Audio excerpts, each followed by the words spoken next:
রাসূল সাল্লাল্লাহু আলাইহি ওয়াসাল্লামের কাছে যেই বাণী আল্লাহ রাব্বুল আলামিন এরা গুহায় মহাগ্রন্থ আল কোরআনের সূরা আরাফের 5 আয়াত অবতীর্ণের মধ্য দিয়ে শুরু করে সর্বশেষ আলিয়াউমা আকমালতু লাকুম দীনাকুম এই আয়াতের মাধ্যমে তার যে ওয়াহির পরিপূর্ণ প্যাকেজ সমাপ্ত করেছেন, সেই ওয়াহির জ্ঞানের মাধ্যমে মৌলিক কাজ ছিল স্রষ্টার সাথে সৃষ্টির একটি অনবদ্য যোগসূত্র তৈরি করা।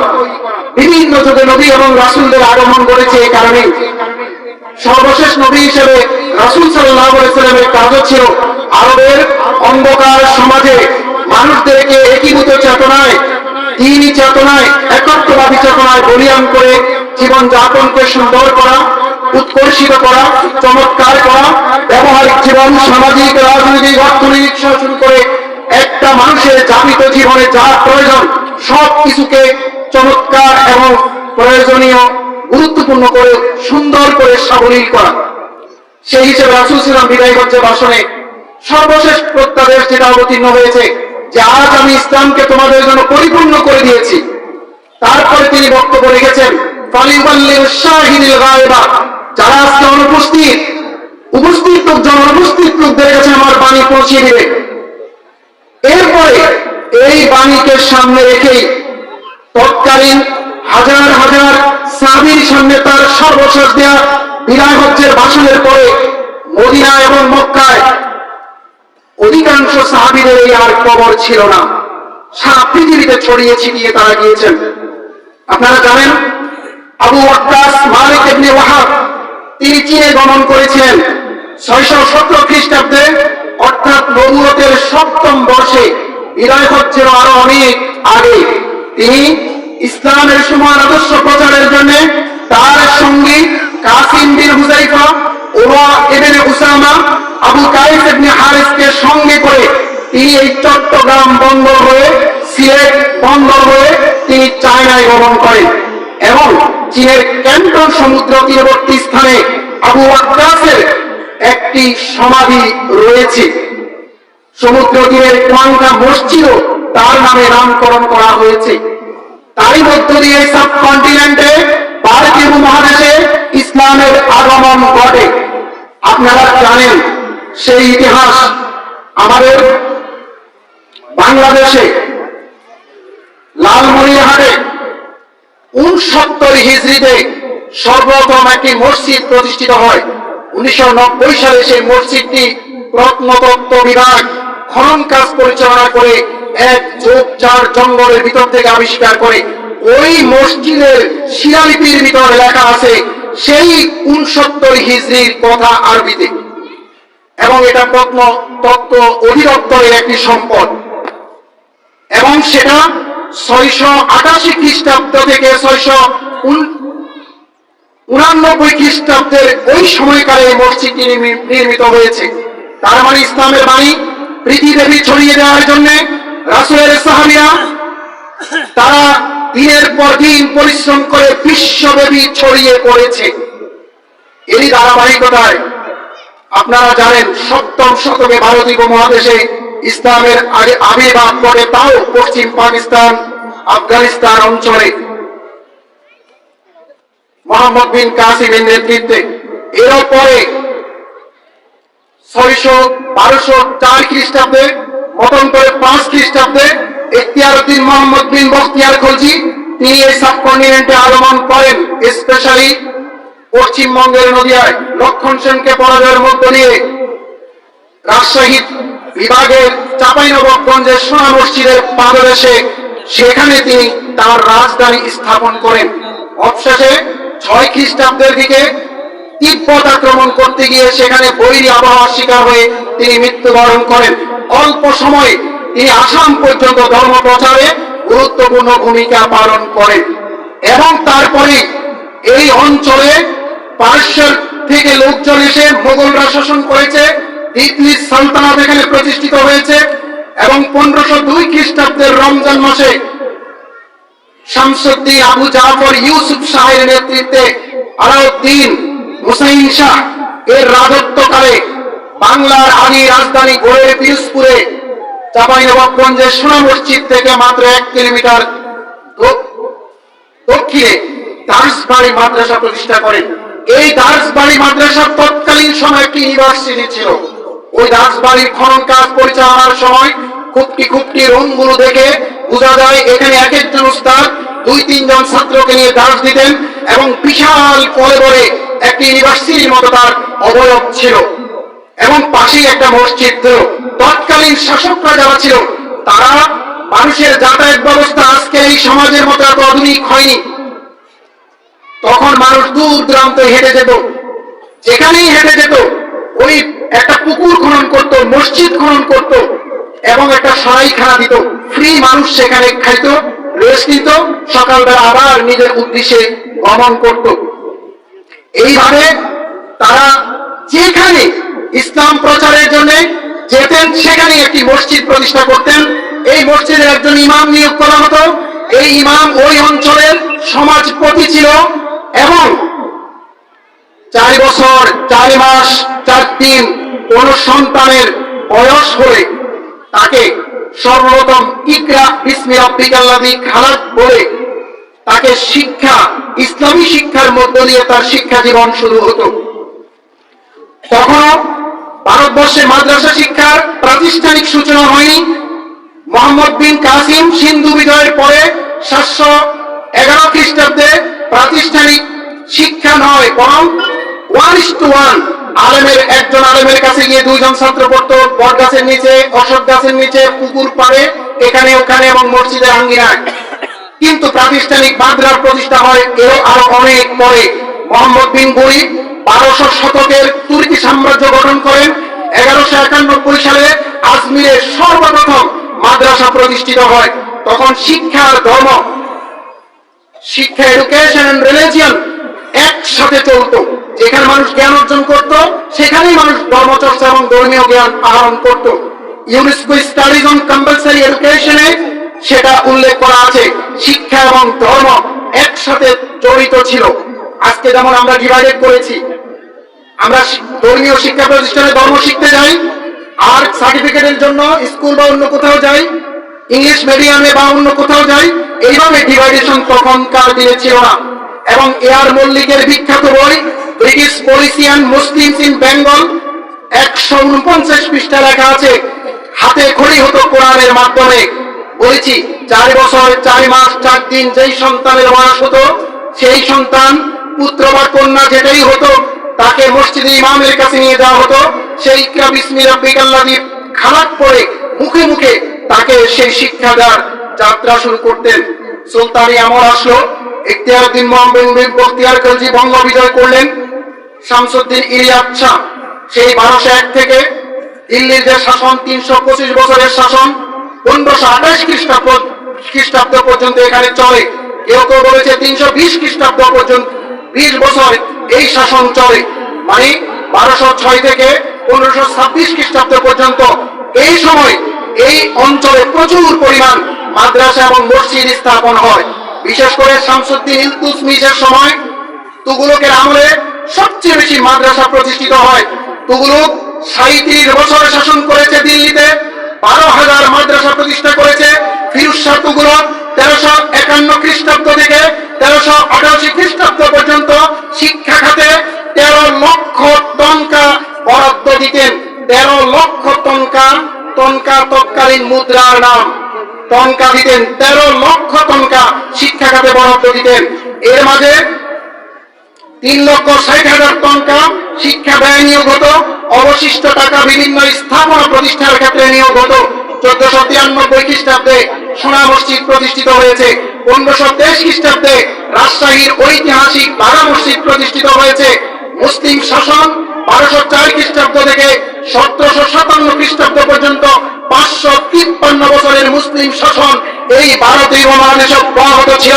মোগল আমলের শিক্ষা, বাবরের শাসন আমল 15 থেকে 26, 1526 থেকে 1530 খ্রিস্টাব্দে শিক্ষা খাতে সরকারের দায়িত্ব ছিল শিক্ষা। এবং শিক্ষা বলতে ধর্মীয় শিক্ষা, এটাই মূলত শিক্ষা ছিল। রিলিজন এন্ড এডুকেশন একসাথে তখন চলত। সম্রাট জাহাঙ্গীর আইন করে, নতুন করে আইন করলেন যেই বিদেশি এই অঞ্চলে মারা যাবে ওই বিদেশি তার পরিত্যক্ত সম্পত্তি মসজিদ মাদ্রাসায় ডোনেট করবে। যদি কোনো ব্যক্তি মারা যায় তার ছেলে মেয়ে না থাকে সে তার সকল সমুদায় সম্পত্তি মাদ্রাসায় দান করবে। এই মাদ্রাসার এই দানের সম্পদকে বলা হতো লাখে রাজ সম্পত্তি, যেটাতে কোনো কর ছিল না। 1776 সালে আমিনি কমিশন গঠন করলো, ব্রিটিশদের আকাশে পরাধীনতার শিকল পড়লো, ইস্ট ইন্ডিয়া কোম্পানি ক্ষমতায় আসলো 1757 থেকে 1857 সাল।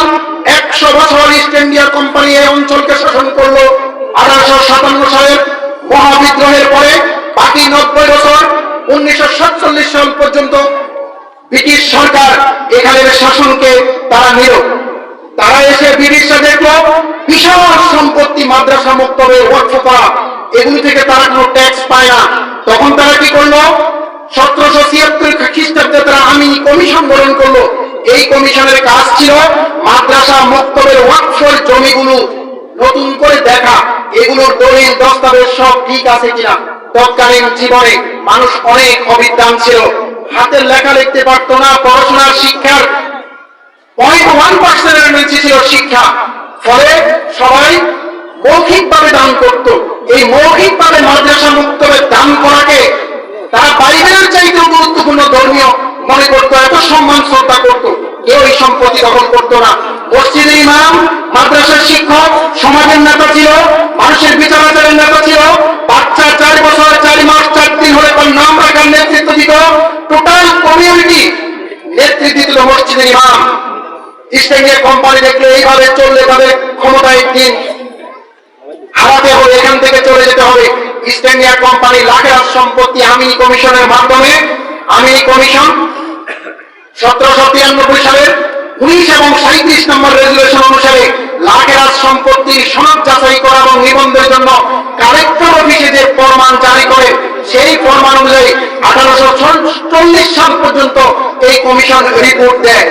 রিপোর্ট দেওয়ার পরে অবশেষে তারা এই সিদ্ধান্ত গৃহীত হয় যে লাখের সম্পত্তি সরকারের লাভ নাই, এটা বজায় করতে হবে। এই লাখের সম্পত্তি বজায় হয়ে গেল। মসজিদের যত সম্পত্তি, মাদ্রাসার যত সম্পত্তি সব বজায় হয়ে গেল, সরকার নিয়ে নিল। নিয়ে নেওয়ার কারণে মসজিদের আর ইনকাম নেই, ইমামের আর বেতন নেই। ইমাম ধর্মীয় চেতনায় তারপর কিছুদিন নামাজ এবং ইবাদত বন্দেগীতে সমাজে ইমামতি করেছে, মসজিদ চালিয়েছে, কিন্তু তার সন্তানরা আর এই পেশায় আসে নাই। সেখান থেকে শুরু করে এ পর্যন্ত আর কখনো বাংলাদেশ না, এই সাবকন্টিনেন্টে কখনো ইমামরা সামাজিক নেতৃত্বে আর আসে নাই। কখনো ইমামদের ব্যাপার হ্যান্ডসাম হয় নাই। গ্রামের অল্প শিক্ষিত অবিদ্যান লোকটাই, যার সরকারি চাকরি নেই, ব্যাংকে চাকরি নেই, গুরুত্বপূর্ণ প্রিন্সিপাল বা হেডমাস্টার বা ভালো জায়গা তার চাকরি নেই, সেই কিন্তু ইমামতি করছে। তার অ্যাকর্ডিং টু হিজ নলেজ সে মানুষকে ফতোয়া দিচ্ছে, জানাচ্ছে। আদাল্লু ফাদাল্লু, অধিকাংশ ক্ষেত্রে সেও কম জানার কারণে, অজ্ঞতার কারণে, জ্ঞানের সীমাবদ্ধতার কারণে বিভ্রান্ত ফতোয়া দিচ্ছে, মানুষও সেটা পালন করছে। এখন পর্যন্ত সরকারিভাবে বাংলাদেশে কোন ইমামের বেতন নির্ধারিত নাই। সেই যে পরাজয়, এই পরাজয়ের গ্লানি এখনো আমরা বয়ে বেড়াচ্ছি। এখন গভর্নমেন্ট ইতিমধ্যে অনেক মডেল মাদ্রাসা করেছে, মসজিদ করেছে, গভর্নমেন্ট আনার চেষ্টা করছে, বাট চূড়ান্তভাবে সরকারি বাজেটে এখনো পর্যন্ত মসজিদের ইমামদের বরাদ্দ নেই। এই ছিল সমাজের নেতা, এই ছিল সবকিছু। শিক্ষা, এডুকেশন এন্ড রিলিজিয়ন কম্বাইনলি চলত। প্রিয় ভাই এবং বোনেরা, ব্রিটিশ আমলে সর্বপ্রথম কলকাতায় কিছু জমিদার তারা একত্রিত হলো, অনেক ধনাঢ্য ব্যক্তি একত্রিত হলো। আমাদের সন্তানরা তো নষ্ট হতে চলেছে, আমরা এই সন্তানদের জন্য প্রতিষ্ঠান করতে চাই, মাননীয় লর্ড আমাদেরকে অনুমতি দিন। অনেক ধর্ণা দেওয়ার পরে ব্যবসায়ী, বণিক শ্রেণী, যাদের টাকা বেশি তাদের ক্ষমতা বেশি, যাদের টাকা বেশি তাদের শব্দ কথার প্রভাব বেশি, যাদের টাকা বেশি তাদের সমাজের নেতৃত্বে চরম প্রভাব বিস্তার ইন্ডিকেটর তার। তখনও ব্রিটিশ সরকার দেখলো এই ব্যবসায়ী শ্রেণী যদি বিরোধিতা করে তাহলে তো আমি টিকবো না, ঠিক আছে। অবশেষে 1780 সাল কলকাতা আলিয়া মাদ্রাসা প্রতিষ্ঠা করলো। 1780 সালে কলকাতা মাদ্রাসা প্রতিষ্ঠার পরে হিন্দুরা বলল আমাদের কি হবে, আমাদের প্রতিষ্ঠান দরকার। অবশেষে 1817 সাল হিন্দু কলেজ প্রতিষ্ঠিত হলো কলকাতায়। হিন্দুরা সংখ্যা বেশি ছিল, সংগঠিত ছিল। তারা 1836 খ্রিস্টাব্দে হুগলি কলেজ প্রতিষ্ঠা করলেন এবং 1855 সালে প্রেসিডেন্সি কলেজ প্রতিষ্ঠা করলেন।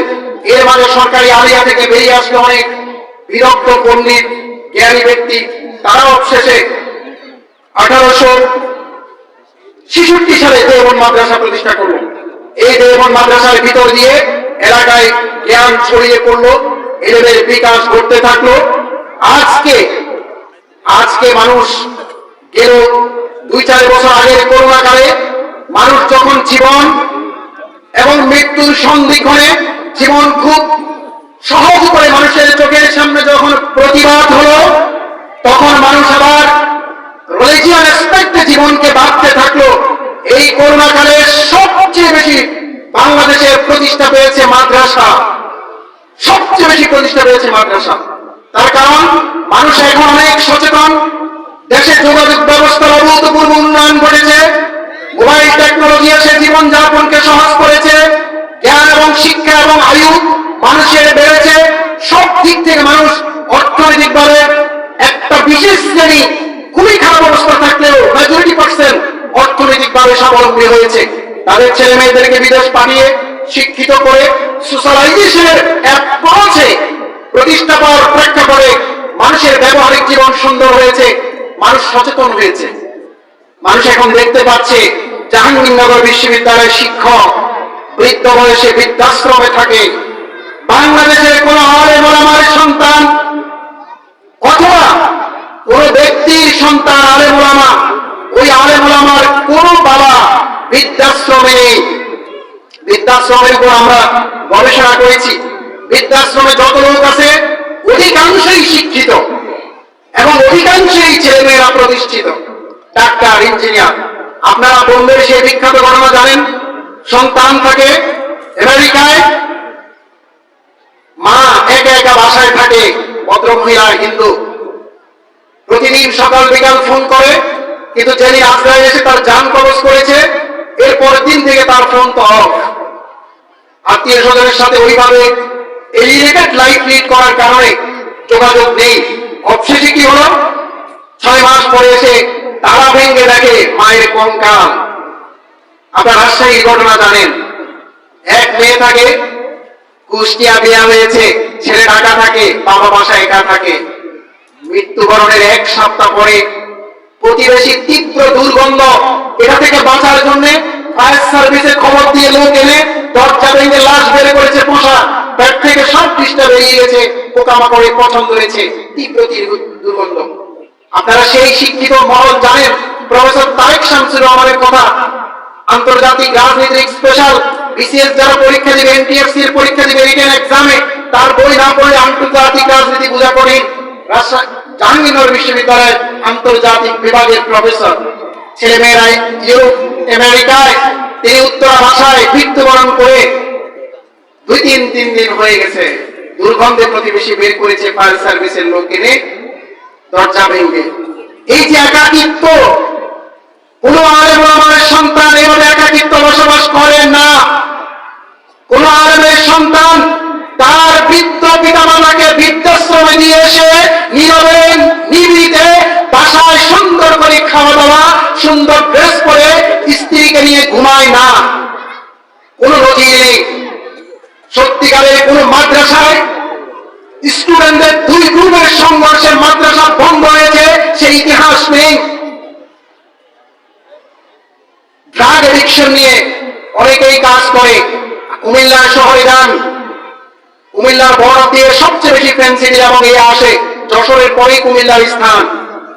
মাল আসে, মাল খায়, এই মাল খেতে খেতে মাল হয়ে যায় নিজে। মাদকাসক্তি নিরাময় কেন্দ্র কুমিল্লা শহরে যত আছে আপনি গিয়ে একদিন দেখে আসেন, একটা মাদ্রাসা স্টুডেন্টকে আপনি সেখানে পাবেন না।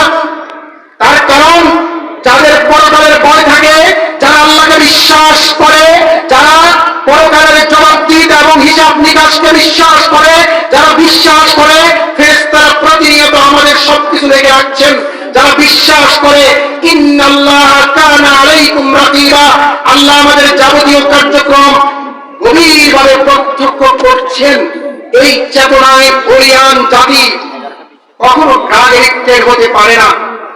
ইভেন গত 2 বছরে যত ডিভোর্স হয়েছে, প্রতি মিনিটে ঢাকা শহরে 8 জন করে নারী ডিভোর্স হয়, বিধবা হয়। পরিসংখ্যান বলছে এই ডিভোর্সের তালিকায় একটা মাদ্রাসার স্টুডেন্ট নাই, একটা ইসলামী শিক্ষিত কোনো লোক নাই এই ডিভোর্সের তালিকায়। শিক্ষিত এলিট শ্রেণীর, কারণ বহুদামিতা, কারণ পরকীয়া, কারণ পর্নোগ্রাফি দেখা, কারণ সোশ্যাল মিডিয়ায় পর নারীর সাথে চ্যাটিং ড্যাটিং, বিশ্বাসহীনতা।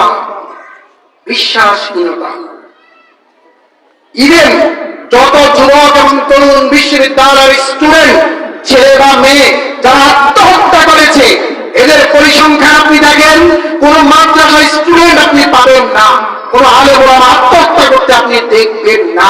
চ্যালেঞ্জ। প্রিয় ভাই আমার, জীবন অনেক ক্ষুদ্র এবং সংক্ষিপ্ত। What is life? সময়ের সমষ্টি হল জীবন। 200 বছর আগে এই জনপদে যারা বসবাস করতে একজন বেঁচে নেই। 150-200 বছর পরে আজকে আমরা যারা এখানে উপস্থিত আছি, 150-200 বছর পরে একজন আমরা বেঁচে থাকবো না। কিয়ামত না হলে কখনো পূর্ব গগনে সূর্য উঠবে, কিয়ামত না হলে তখনও পশ্চিম আকাশে সূর্য ঢলে যাবে। গ্রামের ছেলেমেয়েরা কল কোলাহলে প্রকৃতিকে মুখরিত রাখবে, তখনও মানুষ হাজার কর্ম ব্যবস্থায় ব্যস্ত থাকবে। কিন্তু থাকবো না আমি আর আপনি। যে ছেলে মেয়েকে আপনি ডাক্তার করার জন্য, ইঞ্জিনিয়ার করার জন্য, যেই ছেলে মেয়ের ক্যারিয়ার নিয়ে আপনি অনেক সিরিয়াস, সেই ছেলে মেয়ে কখনো আপনার কথা ভাববে না, বলবে না। যেমনটা আমি আমার বাবার কথা নিয়মিত বলি না, ভাবি না। নিয়মিত সপ্তাহে, মাসে, বছরে বাবার কথা বলে, বাবার রূহের মাগফিরাতকে সঙ্গে রেখে আমরা কিন্তু সাদাকা দেই না। আল্লাহ পবিত্র কোরআনে বলেছেন, কাম তারাকু ফি জান্নাতি ওয়া উয়ুন, কত জান্নাতরা বাগ বাগিচা রেখে গেল, কত ঝর্ণাধারা বাগ বাগিচা তারা রেখে গেল, ওয়া যুরুই ওয়া মাকামিন কারীম, কত আবাদি ফসল তারা জমিনে রেখে গেল, কত জমি জামা তারা রেখে গেল। কাযালিকা ওয়ারাসনা মিনাল আখিরিন, আজকে এগুলো অন্য কেউ ভোগ করে, অন্য কেউ এগুলো ভোগ করে। নিজের ছেলেমেয়েরা বিক্রি করে নিয়েছে, অন্য কেউ ভোগ করে, অথবা নিজের নাতি পুতি পৌত্র পৌত্রী তারা ভোগ করে। এরপর আল্লাহ বলছেন, ফামা বাকাত মিনাস সামাই ওয়াল আরদ ওয়া মা কানু মিনাল মুনজালিন, আকাশ এবং জমিনে আজ তাদের জন্য কেউ নাই যে তাদের জন্য একটু কাঁদবে। আপনি আপনার বাবার জন্য কত সময় কেঁদেছেন? যেই বাবা আপনার জন্মের আগেই আপনার মাকে বিয়ে করার সময় আপনার মতো একটা সন্তান জন্ম দেওয়ার স্বপ্নে বিভোর ছিল, কত রজনী অপেক্ষা করেছে মা, দিনের পর দিন অপেক্ষারত সে নারী 10 মাস 10 দিন পরে গর্ভ থেকে আপনি বেরিয়ে এসছেন। সেই বহু কোলাহলের ভিতর দিয়ে, অনেক জঠর যন্ত্রণার ভিতর দিয়ে, অনেক দারিদ্রতা, অর্থ সংকট, শীত বর্ষা, বিভিন্ন ঋতুর বিভিন্ন বৈরী পরিবেশে আপনার মতো সন্তানটাকে কোলে পিঠে ধীরে ধীরে ধীরে ধীরে মাসের পর মাস, সপ্তাহের পর সপ্তাহ কষ্ট করে করে পড়াশোনা করিয়ে করিয়ে বিভিন্ন জায়গা থেকে টাকা সংগ্রহ করে করে নিজে না খেয়ে আপনাকে আপনি বানিয়েছে, সেই আপনিটাও তো আপনার বাবা মায়ের জন্য এই সাদাকা করেন না, সপ্তাহে সাদাকা করেন না। এমন অনেক লোক এখানে আছেন যাদের বাবা হাজার টাকা রেখে মৃত্যুবরণ করেছে, কবরে শুয়ে আছে, যাদের বাবা মা লাখ টাকার সম্পত্তি রেখে মারা গেছেন, এবং এমন অনেক লোক এখানে আছেন যাদের কোটি কোটি টাকার সম্পত্তি রেখে পিতা মাতা মারা গেছেন। ইভেন তাদের দলিলের থার্ড ফোর্থ টায়ার বিফোরের দলিল যদি আপনি জাস্টিফাই করেন, ওই দলিলে যাদের নাম লেখা আছে এদের একজনকেও আপনি চিনেন না। ইভেন আপনার মৃত্যুর পরে আপনার নাতি পুতি থেকে শুরু করে নেক্সট থার্ড ফোর্থ টায়ার পরে কেউ আপনাকে চিনবে না, আপনার ছবিও কেউ কোনোদিন দেখেনি। অথচ এই সম্পত্তির জন্য, এই টাকার জন্য, এই ভোগবাদী মানসিকতায় আপনি প্রচন্ড রকমের খেপটে উদগ্র বাসনায় কাতর হয়ে সম্পত্তির জন্য সালাত 5 ওয়াক্ত সময় মতো পড়েননি, সালাত যেভাবে পড়া দরকার নবীর তরিক অনুযায়ী সেভাবে পড়েননি, যেভাবে ইসলামকে প্রতিপালন করা দরকার সেভাবে আপনি করেননি। আপনি আল্লাহর কাছে না চেয়ে মাজারে গিয়েছেন, আল্লাহর কাছে না চেয়ে পীরের কাছে গিয়েছেন, আল্লাহর কাছে না চেয়ে দরবারে গিয়েছেন, পুরুষে গিয়েছেন, বিভিন্ন জায়গায় আপনি শিরকের সাথে জড়িত ছিলেন। আপনি জানেন না কোনটা শিরক, কোনটা কুফর, কোনটা বেদাত, কোনটা সুন্নাহ, জানেনই না। ইভেন এমন অনেক মানুষ আজকে এখানে আছেন যারা জীবনে কোনোদিন ভাবেন নাই আল্লাহ আপনাকে কেন সৃষ্টি করেছে, কি কারণে সৃষ্টি করেছে, কি দায়িত্ব দিয়ে আল্লাহ আপনাকে এখানে প্রেরণ করেছে, কি কাজ আপনার, কোথায় আপনি ভবিষ্যতে যাবেন, কোন পরিস্থিতির মুখোমুখি হবেন, কোনোদিন চিন্তাই আপনি হয়তো করেন না। ইভেন এমন অনেক লোক এখানে আছেন যারা কোনোদিন মহাগ্রন্থ আল কোরআন অর্থ সহ একবারও পড়েন নাই। আল্লাহ আপনার সাথে কি বলতে চেয়েছে, আপনাকে উদ্দেশ্য করে আল্লাহ কি বলেছে, আপনার কাছে আল্লাহ কি চান, কিভাবে চান, কোনদিন আপনি ভাবেন নাই। না ভেবেই, কোরআন না পড়েই আপনার মৃত্যুবরণ হয়েছে, আপনি জানেনই না। আল্লাহ পবিত্র কোরআনে বলেছে, বল হে রাসূল আপনি বলুন, হাল নুনাব্বিউকুম বিল আখসারিনা আমালা আল্লাযীনা দাল্লা সা'য়ুহুম ফিল হায়াতিদ দুনিয়া ওয়া ইয়াহসাবুনা আন্নাহুম ইউহসিনুনা সুনআ। হে রাসূল আপনি তাদেরকে বলুন, আমি কি তোমাদের কর্ম নষ্ট হয়ে যায় সেই সংবাদ দেব না? যারা তাদের ইহকালে যাবতীয় কর্মগুলোকে নষ্ট করে দেবে এবং তারা ভাববে, চিন্তা করবে যে তারা অনেক ভালো কাজ করছে, অথচ তাদের এই সমস্ত কোনো কাজ ভালো নয়। এবং আল্লাহ আরো বলেছেন, ওয়াকাদিমনা ইলা মা আমিলু মিন আমালিন ফাজআলনাহু হাবা'আন মানসুরা।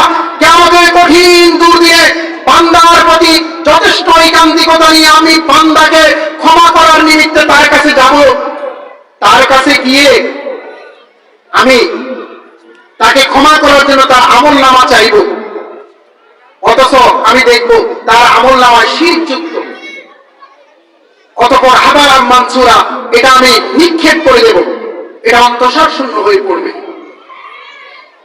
প্রিয় ভাই এবং বোনেরা, যে কথা লাস্টে বলতে চাই, সিদ্ধান্ত আপনার।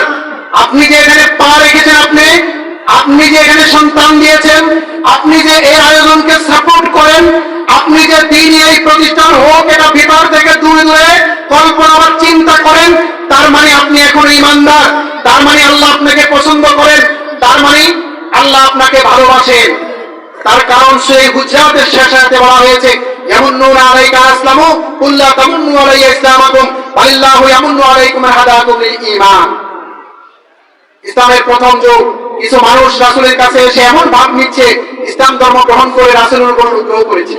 তখন আল্লাহ বলছেন, না, তোমরা রাসূলের উপর অনুগ্রহ করনি, বরং আল্লাহ হিদায়াত দানের মাধ্যমে তোমাদের উপর অনুগ্রহ করেছে। যদি কোনো ব্যক্তি সালাত আদায় করা তার ভালো লাগে, পর্দা করা তার ভালো লাগে, তার স্ত্রীদেরকে বেগানা পরিবেশে ছেড়ে দেওয়াতে খারাপ লাগে এবং দ্বীনি পরিবেশের সাথে সঙ্গতি মিল রাখতে ভালো লাগে, দাড়ি রাখে, টুপি রাখে, টাকনুর উপর প্যান্ট পরে 5 ওয়াক্ত সালাত জামাতের সাথে পড়তে যদি স্বাচ্ছন্দ্য বোধ মনে করে, বুঝতে হবে সে ঈমানদার, বুঝতে হবে আল্লাহ তাকে জান্নাতে নেওয়ার জন্য প্রস্তুত করছে, বুঝতে হবে সে আল্লাহর রহমত এবং অনুগ্রহ অনুকম্পার ছায়া করে আছে। আর যদি কোনো ব্যক্তি মসজিদে যাওয়ার পরও মসজিদ থেকে বেরিয়ে যাওয়ার কারণ অনুভব করে, কখন ইমাম সালাম ফিরাবে, ইমাম লম্বা কেরাত নিয়ে ইমামের সাথে গেঞ্জাম করবে, দাঁড়ি টুপি এগুলো দেখতে যদি কুতকুতানি এবং খারাপ লাগে, তাহলে বুঝতে হবে শয়তান তার অন্তঃকরণে বাসা বেঁধেছে, আস্ত শয়তানের দিব্যা। দেখতে হয়তো ইমানদার মনে হবে, ওই বলে না প্ল্যাটফর্মে শেখ ফরিদ আর বগল মে ঈদ, দেখতে মনে হবে খুব ভালো, কিন্তু আসলে শেষ কথা হলো আপনারা, আপনাদের সন্তানরা হলো আপনাদের জন্য নিয়ামত, আপনাদের এই সন্তান হলো আল্লাহ দেওয়া শ্রেষ্ঠ আশীর্বাদ।